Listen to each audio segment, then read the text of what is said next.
I will talk to us about the law of proximity, because it's very important that we understand how things work on earth.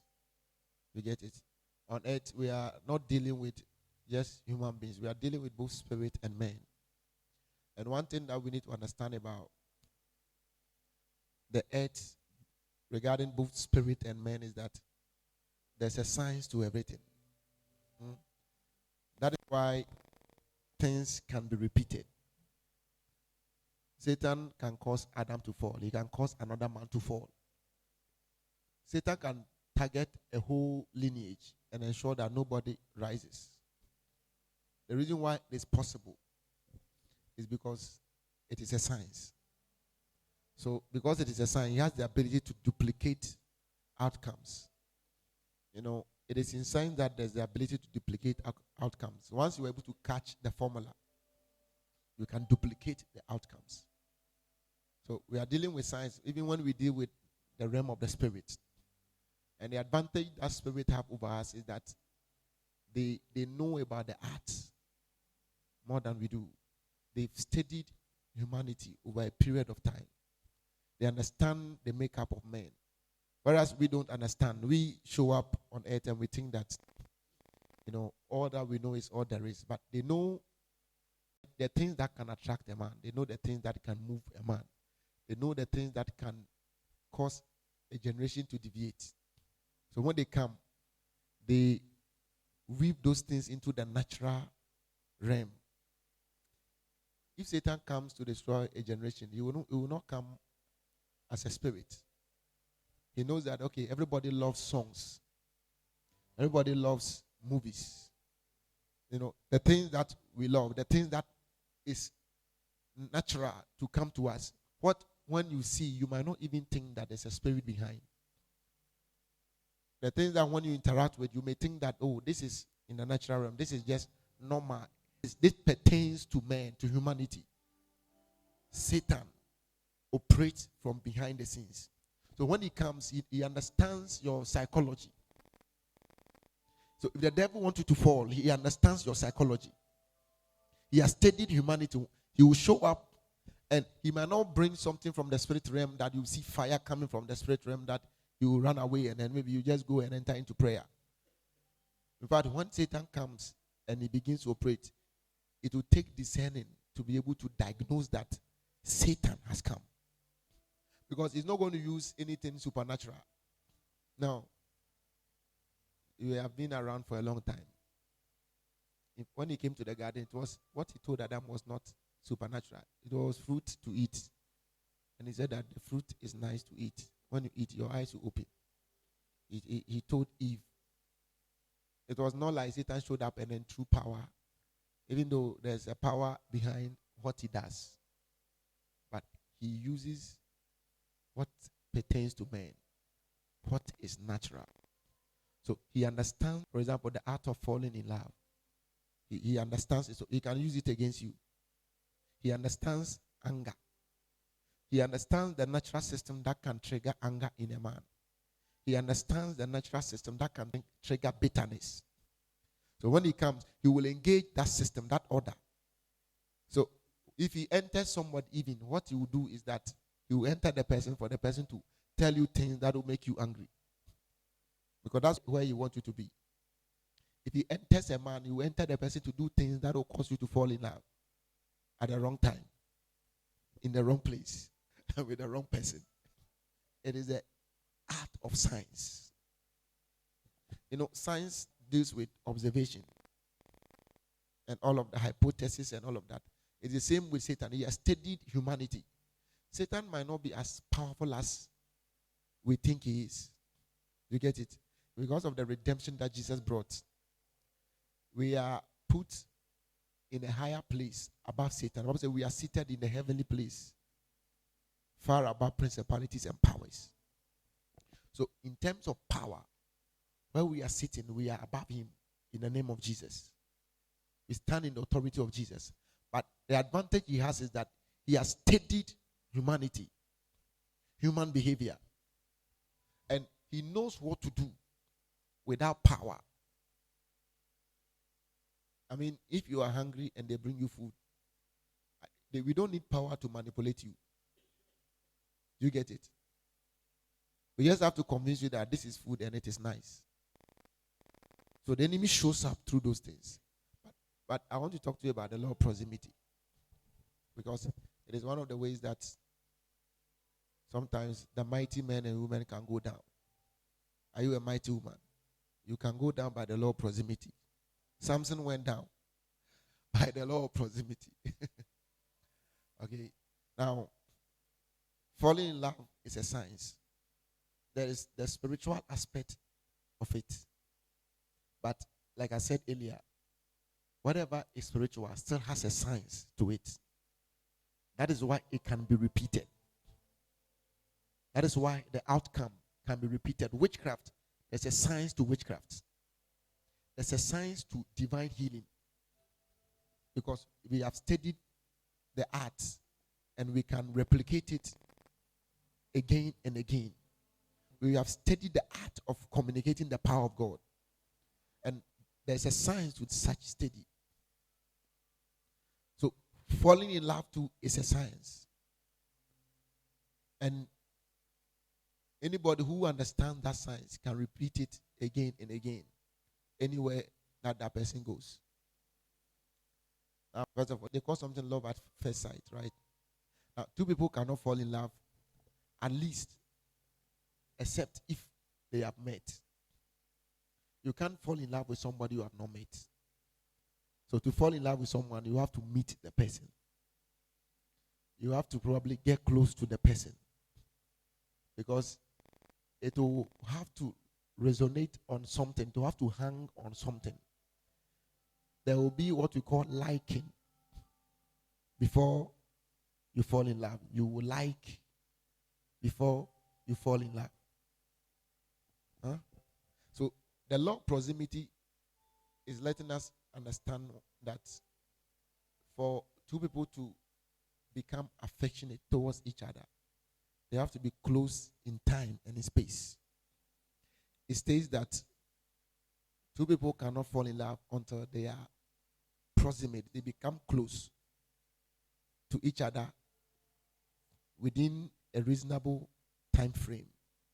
So if any two people pay attention to each other within a reasonable time frame, there's the possibility for such two people to fall in love, even if they don't want to. Even if they don't know they are. Sometimes you may not know that you are. And sometimes you may not want to. But proximity has the power to stir up affection, to stir up emotions and attractions.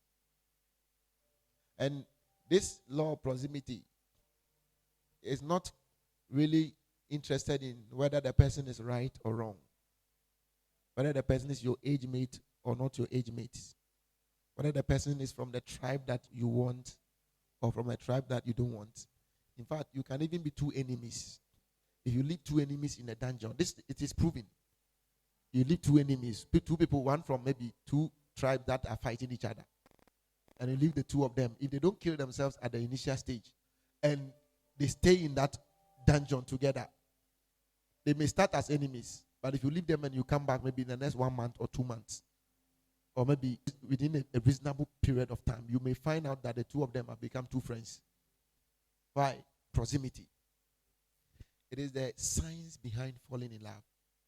If two of you become close, you start to test each other.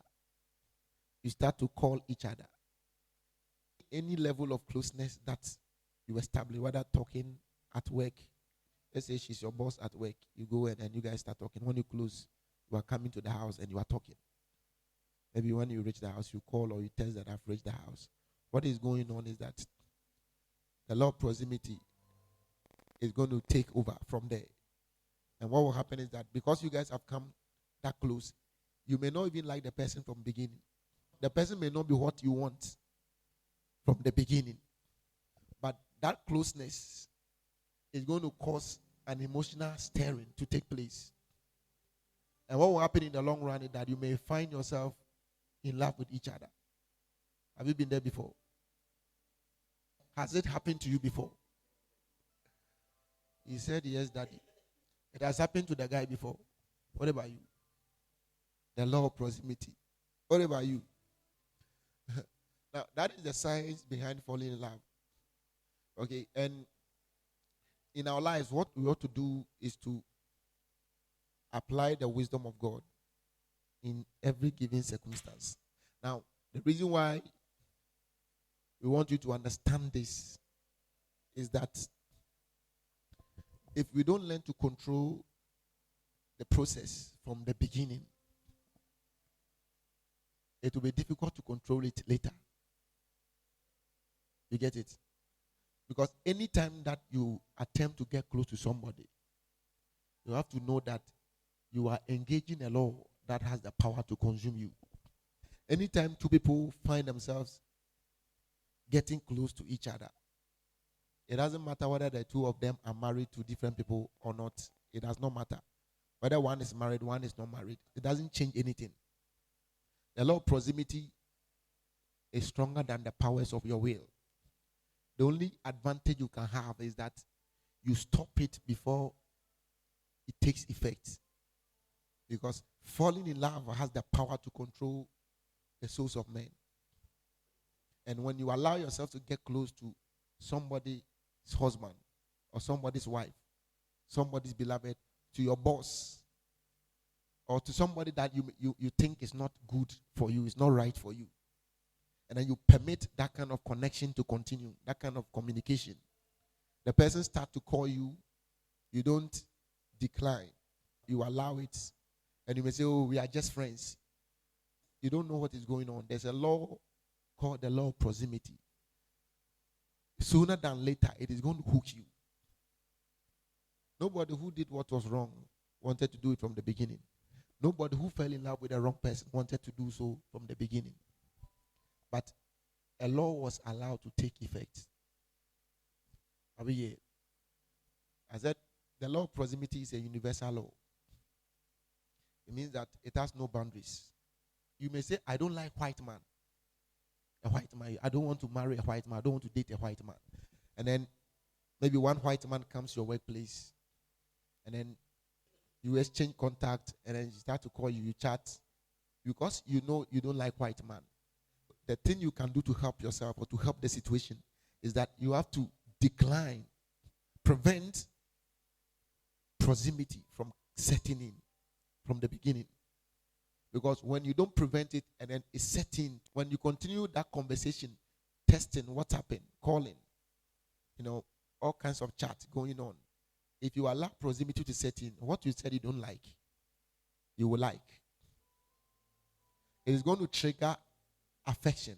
It's going to trigger attraction. Why? Because the two of you came close, either in space or in time. You get it? And because that happened, your husband is here.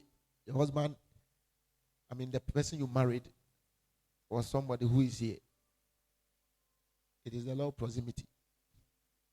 Do you know why your beloved is somebody who is here? Do you know if you were not here, he wouldn't be your beloved? Do you know that? Do you know if you didn't come to school, if you didn't meet her, he wouldn't be here. She wouldn't be here. The reason why you are in love with this guy, you are in love with the cameraman, is because the two of you are here. That is the law of proximity. People usually fall in love or marry people who are either closer to them in space, the same geographical location, at the workplace, in church. Whatever has the power to keep you close can cause two people to come together. Meanwhile, if the other person wasn't here, you wouldn't even think about it. Somebody else who would have been closer to you somewhere would have been the person that you would have had interest in. Now, this is the take home. When you are dealing with the law of proximity, if you want to handle it well, first of all, you have to consider whom to get close to, when to get close, and then why you should get close. So, whom are you supposed to get close to? Because you already understand that according to the law of proximity, it doesn't matter that you are a pastor or you are a bishop. You know how many men of God are falling in love with the wrong people? Forget about, I'm a man of God, I'm strong. Nobody is strong. You have to set boundaries. If you don't set boundaries, Samson was stronger than you. You and Samson, who is strong? Delilah was able to woo him, and then he went down. Listen, so you have to know whom you get close to. Whoever you attempt to open your space to, in terms of communication, whether escorting, visiting, anything that creates closeness. Anybody that you open to, you have to be sure that that person is right and is the right person to allow such closeness to take place between you and that person. If it is not right, don't allow it from the beginning, because if you allow it from the beginning and it gets to a point, you may not be able to have control over the situation. You have to be sure that, okay, this person that I'm becoming chatty and engrossed in testing and visiting and talking with, or the person who is now calling me and trying to talk with me and test me and all that, is the right person to talk to. For example, for a Christian and somebody is not born again, okay, the person is not a Christian. If you know such a person is not the one to fall in love with, then what you have to do is that you don't even have to allow the closeness to come in. You don't have to permit it, because you may think you are strong, but when you allow the closeness to come in, you'll be caught in the web of being in love. And at that time, it will be too late for you to take any decision otherwise, because your will might have been compromised and it might be too late.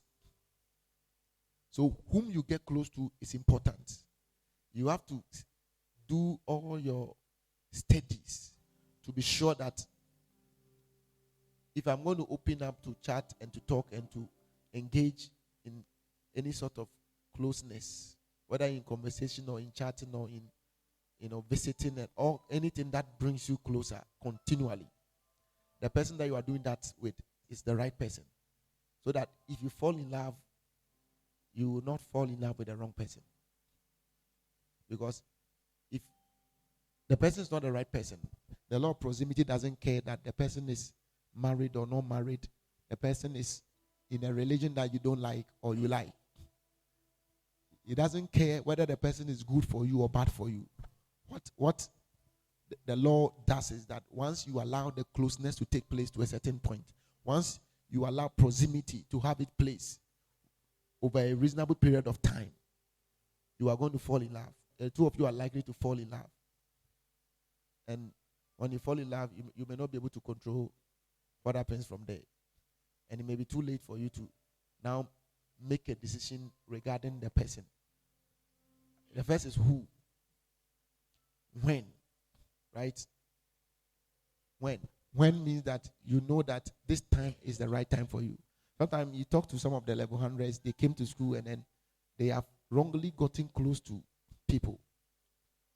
If you are in level 100 or you know you have a lot of things ahead of you that you have to do, there's no need to get close to the opposite sex. Maybe testing, WhatsApping continually on daily basis, calling, you will fall in love. And when you fall in love, it's going to affect your academics, it's going to affect the things that you want to do. Because the timing is not right. So if you know the timing is not right, don't allow the law of proximity to set in. Because the law of proximity says that if you permit anybody to come close to you in conversation, in chatting, in visiting, and anything that brings you close over a reasonable period of time, what will happen is that the two of you will fall in love. You develop affection and attraction. So to avoid that, if you know that it is not time for you to enter into a relationship, or for you to enter into a relationship leading to marriage, then the best thing to do is that busy yourself with the things that are necessary at a time. And forget about every other thing. Forget about allowing people to come within that space. Anybody you identify that want to get close to you, testing you, WhatsApping you, calling you consistently, and you know that this is not the right time, You have to either you talk to them or you find a way to stop them from coming to that point. Because if you don't stop them, you'll fall in love and you can't control it again. You lose control. And when you lose control, a lot of things may go wrong, which you might not have control over. You may not be able to change the outcome, because once you are in love, your will is compromised. I know we are spiritual people, but you can allow it to happen and you will know that what we are saying, spiritual men, bulldozers of the spirit, they still can go through the same experience. Because when you fall in love, it means that the soul has gained some level of dominion. And there's a compromise of your will. You go where you don't want to go. You do what you don't want to do. Why? There's a compromise. The last thing is, I said, who, when, and then why. If you are going to get close to anybody, you have to get close to the person for the right reason. Not for the wrong reason. Because if you get close to somebody, or you allow the person to get close to you in all forms of conversation and engagement over a reasonable period of time, and the reason for doing that is wrong, it means that you are going to fall in love for the wrong reason. And there might be an issue, there might be a problem that would develop. And you might not be able to have control over it. Why? Because you are in love. The law of proximity. It is the science between why men and women fall in love. May the Lord grant you and I understanding. In the name of Jesus.